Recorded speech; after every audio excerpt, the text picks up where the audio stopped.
Welcome to 95 news. ప్రతి క్షణం ప్రజాక్షేమం కోసం నేను మీ మాధురి. జనంతో మనం మనతో జనం కార్యక్రమానికి స్వాగతం.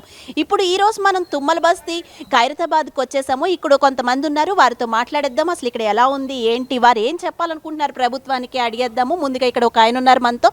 నమస్తే సార్, మీ పేరు? నా పేరు సూరాంజయ, గంగపుత్ర, ఖైరతాబాద్, తుమ్మల బస్తీ. ఎన్నేళ్లుగా ఉంటున్నారు ఈ ఏరియాలో? 50 సంవత్సరాల వరకు ఇక్కడ నుంచి 50 సంవత్సరాలుగా ఇక్కడ ఉన్నారు కదా సార్. అంటే మీకు ఇక్కడ ఏ మార్పులు కనిపించాయి? ఇప్పుడు మాకు ఇవి బాగా చేశారు ఈ ప్రభుత్వం వచ్చి అని అనిపిస్తుందా, లేదా ఇంకా ఇలా చేసుంటే బాగుండేది అని ఏమైనా ఉందా? ప్రభుత్వం చేసిన కొన్ని మంచిగా ఉండే ఫస్ట్లో, కానీ ఈ మధ్య ఈ బంధువులని, ఈ లలిత బంధు అని, అవని ఇవన్నీ ఇచ్చుకుంటూ పోతుంటే ఈ ప్రభుత్వం ఏం చేస్తుందండి?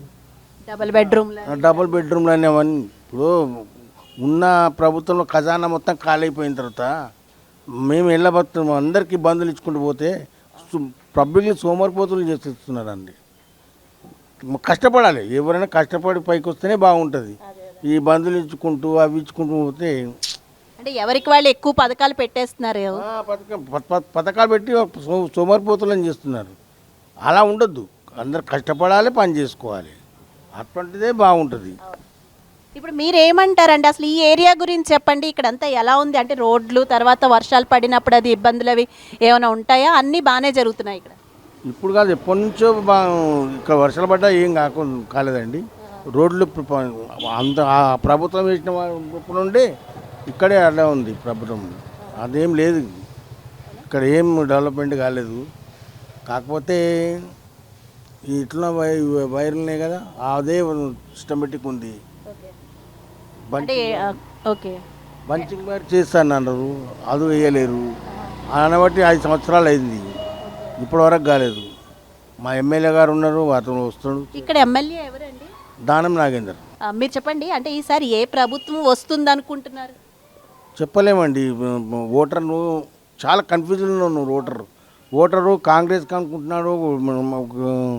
ఇంతకుముందు మేమైతే టీఆర్ఎస్ పనిచేసేవాళ్ళము, మరి కూడా టీఆర్ఎస్కు ఉంది అనుకో ప్రస్తుతానికి అయితే. మరి ఇప్పుడు ఈ ప్రభుత్వం మార్పు అయితే వస్తుందండి. ఎవరు ఓటర్ గురించి చెప్పలేరు. ఓటర్ చాలా చాలా కన్ఫ్యూజన్ ఉన్నారు. అంటే పోనీ ఎవరు వస్తారో చెప్పలేరు, కానీ అంటే మీ అనాలిసిస్ ప్రకారం చెప్పండి, ఇది వస్తే బాగుంటుందని ఏదైనా పార్టీ ఉందా? ఈ పార్టీ వస్తే బాగుంటుందని ఏమైనా అనిపిస్తుందా? ఇప్పుడు ఇవాళ రేపట్లో ఒక బీసీ అనేది ఒక చాలా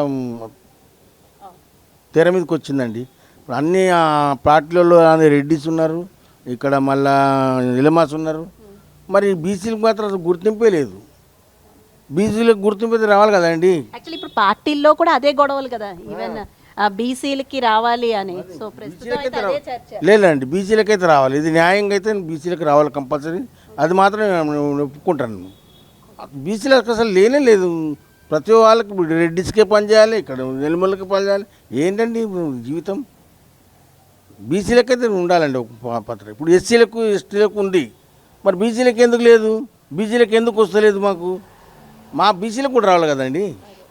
ఇప్పుడు ఎస్టీలకు వాళ్ళకి రిజర్వేషన్ ఉంది, ఎస్సీలకు రిజర్వేషన్ ఉంది, మరి బీసీలకు ఎందుకు ఉండదు? బీసీలకు కూడా రిజర్వేషన్స్ అన్ని రావాలి అంటారా? అంతే అండి, బీసీలకు కూడా కావాలండి. ఎమ్మెల్యే పదవులు కావాలి, బీసీలకు కూడా కావాలి. ఇక మీరు ఏం చెప్పాలనుకుంటున్నారు ప్రభుత్వానికి మా ద్వారా? ఓటు వేయాలనుకుంటే డెవలప్మెంట్ చూసేయాలండి. డెవలప్మెంట్ అయితే కావాలి. ఇంకా ఈ పథకాలు ఉండొద్దు. అంతే, అందరూ కష్టపడాలి, అందరూ కష్టపడి పని చేయాలి. అంటే ఇప్పుడు చిన్న మాట అండి, ఇప్పుడు ఉన్న బీఆర్ఎస్ ప్రభుత్వం పథకాలన్నీ పెట్టింది. సో తర్వాత ఇప్పుడు కాంగ్రెస్ 6 వరాలు ఇచ్చేసింది, ఇంకా మేము ఇవి చేస్తాం అవి చేస్తామని. రేపు బీజేపీ కూడా మేనిఫెస్టో అది వచ్చిన తర్వాత అవి కూడా ఇచ్చేటట్టే ఉంది. సో మరి వీళ్ళందరూ కూడా ఇదే స్ట్రాటజీలో నడుస్తున్నారు కదా. సో అలాంటప్పుడు ఏ పార్టీ వస్తే బాగుంటుంది అంటారు? ఇట్లా పథకాలు పెట్టుకుంటుంటే కాదండి, బీజేపీ కానీ కాంగ్రెస్ కానీ ఇలా పథకాలు పెట్టుకుంటుంటే ఎలా ఉంటుందండి? ఇప్పుడు గవర్నమెంట్ కూడా డెవలప్ కాదు కదా. ఈ అన్ని పథకాలు ఇచ్చుకుంటూ పోతుంటే కాదు అండి. ఇదైతే మాకు నచ్చలేదు. ఇవన్నీ కష్టపడి పని చేయాలి, కష్టపడి పని చేయడానికి ఇవ్వండి, ఒప్పుకుంటలేండి. పేదవాడు వానికి ఇవ్వండి. నువ్వు అన్నీ రైతు బంధు అంటున్నారు, 100 ఎకరాల ఉన్నోనికి అది ఇస్తున్నారు, 4 ఎకరాల ఉన్నోనికి అది ఇస్తున్నారు.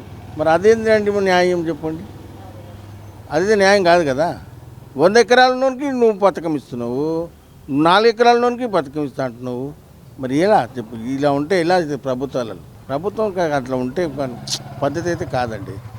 థ్యాంక్ యూ సో మచ్ అండి. చూశారు కదా అంజయ్ గారు చెప్తున్నది, ఉచిత పథకాలని రద్దు చేయండి, అనవసరంగా ప్రజల్ని సోమరిపోతు చేయొద్దు, ఏ ప్రభుత్వం వచ్చినా పర్వాలేదు కానీ ఇలాంటి పథకాలు మాత్రం పెట్టొద్దు అని ఆయన చెప్తున్నారు. ఇంకా మరికొంతమందితో మాట్లాడేద్దాము ఈ గల్లీలో. ఇక్కడ మనతో పాటు ఒక అవ్వ ఉన్నారు, ఆవిడతో మాట్లాడదాము. నమస్తే అమ్మ, మీరు చెప్పండి, ఇక్కడ ఎన్నేళ్ళుగా ఉంటున్నారు? నేను నా పెళ్ళి ఇప్పుడు 60 సంవత్సరాలు అయ్యింది, ఇక్కడనే ఉంటా. అవునా? ఇల్లు అంటే ఇప్పుడు సొంత ఇల్లు అంటున్నారు కదా, ఇప్పుడు ఉన్న ప్రభుత్వం చాలా పథకాలు పెడుతున్నారు, ముందుగా పెన్షన్ అందుతుందా మీకు? పింఛన్ పోయిన నెల ఇంకా ఇప్పటి వరకు రాలేదు. అవునా? అవును. ఎందుకంటారు ఈసారి లేట్ అయింది? అంటే ప్రతిసారి బాగానే ప్రతిసారి ఎట్లనే వస్తుంది, లేట్ అవుతుందా పెన్షన్? లేట్ అవుతుంది. పోయిన నెలది ఈ నెలకి, ఈ నెల ఆ నెలకి ఇస్తుండ్రు. మీకు మరి ఈ లోపు ఎలాగ జీవనాధారం అది? ఇక ఏం లేదు, ఇప్పుడు మా బిడ్డలు ఉన్నారు, కొడుకులు లేరు, నాకు బిడ్డలే పెడతారు తిండి. ఇక వచ్చిన పింఛన్ తోటి నేను గోళీలు తెచ్చుకుంటా. షుగర్ ఉంది, బీపీ ఉంది, నాకు అన్నీ ఉన్నాయి. ఇక మొన్ననే ఒక నెల కాలేదు, ఇంకా మా రెండో ఆమె చనిపోయింది. ఇక ఆ టెన్షన్ కొంచెం అయిపోయింది నాకు. అయ్యో, ఇప్పుడు 60 సంవత్సరాల నుంచి ఈ వీధిలో ఉంటున్నారు కదా మీరు, ఈ ఏరియాలో ఇక్కడ ఏదైనా ఇబ్బందులు ఉన్నాయా? అంటే ప్రభుత్వం మాకు ఇలా చేస్తే బాగుంటుంది అని ఏమైనా ఉన్నాయా? అదే ఏం లేదమ్మా, ఇక పింఛన్ వస్తేనే నేను గోళీలు తెచ్చుకుంటా బిడ్డ, ఇంకేం లేదు, నాకేం ఆధారం. నీళ్లు, కరెంటు అన్నీ బాగానే ఉంటుందా ఇంట్లో? ఉంటుంది, అన్ని ఇబ్బందులు లేకుండా. ఇప్పుడు డబల్ బెడ్రూమ్ లాంటివి ఏమైనా అప్లై చేసుకున్నారా? చేసినాం కానీ రాలేవు. అవునా? రాలే. ఏ పథకాలు అందలేదా? ఏ పథకం అందలేదు. డబల్ బెడ్రూమ్ ఎప్పుడు అప్లై చేసి ఉంటారో తెలుసా మీకు? మాకు తెలియదు బిడ్డ. మీ కొడుకులు లేరు, నా బిడ్డలు లేరు, టూటీ పోతారు కదా, వాళ్ళే చేస్తున్నారు. ఇక ఈ పింఛన్ వస్తేనే నేను గోళీలు, గ్యాసు ఇవన్నీ ఉన్నది నాకు. ఈ గోళీలు అవి తెచ్చుకుంటా. ఇక్కడ గవర్నమెంట్ దవాఖాన బొమ్మని అంటుండ్రు, ఆధార్ కార్డు తీసుకొని నాకు ఈడ చేతన అవుతుంది. పొద్దున్న 7 గంటల వరకే పోయాడ లైన్లో ఉండాలంటే చేత కాదని ఇక్కడ డాక్టర్ దగ్గర పోయిన నెలలు చాలా వీక్ అయిపోయిన ఉంటే నడవలేదు. మీ పేరేంటవు? నా పేరు ఈశ్వరమ్మ. చూశారు కదండి, ఈశ్వరమ్మ గారు చెప్తున్నది, మాకు పెన్షన్ వస్తుంది కానీ లేటుగా వస్తుంది, కిందటి నెల రావాల్సింది ఈ నెల వస్తుంది, ఈ నెలది వచ్చే నెల వస్తుంది, ప్రతిసారి ఇలాగే అవుతుంది అంటున్నారు. ఇక్కడ ఇంకా మరికొంతమందితో మాట్లాడేద్దాం, వారేం చెప్తారో చూద్దాం. ఓకే, నమస్తే అండి, మీ పేరు? లావణ్య. లావణ్య గారు ఎన్నేళ్ళ నుంచి ఉంటున్నారు ఇక్కడ? నేను 21 ఇయర్స్ నుంచి మా మ్యారేజ్ అయ్యింది, అప్పటి నుంచి ఇక్కడే ఉంటున్నాను. 21 ఇయర్స్ నుంచి మీకు కనిపిస్తున్న చేంజెస్ ఏంటి ఈ వీధిలో? వాటరు కొంచెము అప్పుడు రాకపోయేది, ఇప్పుడు బాగా వస్తుంది. మురికి వాటర్ వచ్చేది, కొంచెం పర్వాలేదు ఇప్పుడు. ఇక్కడ జిహెచ్ఎంసీ వర్క్ అది ఎలా ఉంటుందండి? అంతా ఎప్పటికప్పుడు నీట్గా ఉంచుతారా? ఉంచుతారు. ఒక్కోసారి వాటర్లో కూడా, మంచినీళ్ళ వాటర్లో కూడా డ్రైనేజ్ వాటర్ వస్తుంది. మంచినీళ్ళలో కూడా డ్రైనేజ్ వాటర్ కలిసిపోతుంది? కలిసిపోతుంది. ఫస్ట్ వాటర్ రాగానే 5 మినిట్స్ 10 మినిట్స్ అట్లా వస్తాయి వాటర్. డ్రైనేజ్ వాటర్ నల్లగా వస్తాయి వాటర్. ఇప్పుడు కొంచెం పర్వాలేదు, క్లియర్ అయింది కొంచెం. అవునా? అంటే ఇప్పుడు కంప్లైంట్ చేశారు ఎవరికైనా? చేశాము. ఇక్కడ అంటే ఏది కంప్లైంట్ చేసినా ఏదైనా వర్క్ అది ఎలా జరుగుతుంది? ఇక్కడ మీ ఎమ్మెల్యే వర్క్ అంతా బాగానే ఉంటుందా? మీరు చెప్పిన వెంటనే కార్పొరేటర్ కానీ బాగానే ఉంటుంది. ఇక్కడైతే మనం చూసాము, లావణ్య గారు అంటున్నారు ఒక్కొక్కసారి మంచినీళ్ళల్లో మురికి నీళ్లు కూడా కలిసిపోతున్నాయి, డ్రైనేజ్ వాటర్ అని. కానీ ఈ మధ్యలో అయితే వచ్చి అంతా సరిచేశారు అంటున్నారు. మరికొంతమందితో మాట్లాడద్దాం, వారేమంటారో చూద్దాం. నమస్తే అండి, మీ పేరు? శివ అండి. ఎన్నేళ్ళుగా ఉంటున్నారు ఈ ఏరియాలో? 12 ఇయర్స్. ఓకే, 12 ఇయర్స్ నుంచి ఇక్కడే ఉంటున్నారు. మీరు చెప్పండి, అంటే మీకు ఇక్కడ ఏదైనా ప్రాబ్లమ్స్ ఉన్నాయా? డ్రైనేజ్ విషయంలో కానీ, కరెంట్, ఎలక్ట్రిసిటీ కానీ, వాటర్ కానీ ఏదైనా ప్రాబ్లమ్స్ ఉన్నాయా? వాటర్ ఒకటి కొద్దిగా మురికి నీళ్ళు వస్తాయి, మీద అంతా బాగానే ఉన్నాయి, ఏం డ్రైనేజ్ ప్రాబ్లం ఏం లేవు, అన్నీ బాగానే ఉన్నాయి. అదే వాటర్లో కూడా ఈ మధ్యన బాగు చేశారు, బాగానే వస్తున్నాయి అని అంటున్నారు, ఇంకా లేదా పూర్తిగా? స్టార్టింగ్లో మొత్తం ఒక 15 నిమిషాలు అయితే మురికి నీళ్ళు వస్తాయి, తర్వాత బాగానే వస్తాయి. ప్రభుత్వానికి ఏదైనా చెప్పాలనుకుంటున్నారా, ఇలా చేస్తే బాగుంటుంది అని? మీ సలహా ప్రభుత్వం అడిగింది అనుకోండి నా రూపంలో వచ్చి, ఏం చేయమంటారు మీకు అని మీరు ఏం అడుగుతారు ప్రభుత్వాన్ని? ఫస్ట్ కంట్రోల్ ఆఫ్ కరప్షన్ చాలు, అది ఒకటి కరప్షన్ కంట్రోల్ అయితే దేశం చాలా బాగుపడుతుంది. మెయిన్ ఇంపార్టెంట్ అంటే కరప్షన్, ఉచిత పథకాలన్నీ తీసేస్తే బెస్ట్ కొంతవరకు, ఎందుకంటే అన్వాంటెడ్గా మిస్యూజ్ అవుతున్నాయి. ఇప్పుడైతే మనం చూసాం, శివ గారు అంటున్నారు కరప్షన్ కంట్రోల్ ఉండాలి, తర్వాత ఉచిత పథకాలు అనవసరంగా పెట్టద్దు, అవి అంతా మిస్యూజ్ అవుతున్నాయి అంటున్నారు.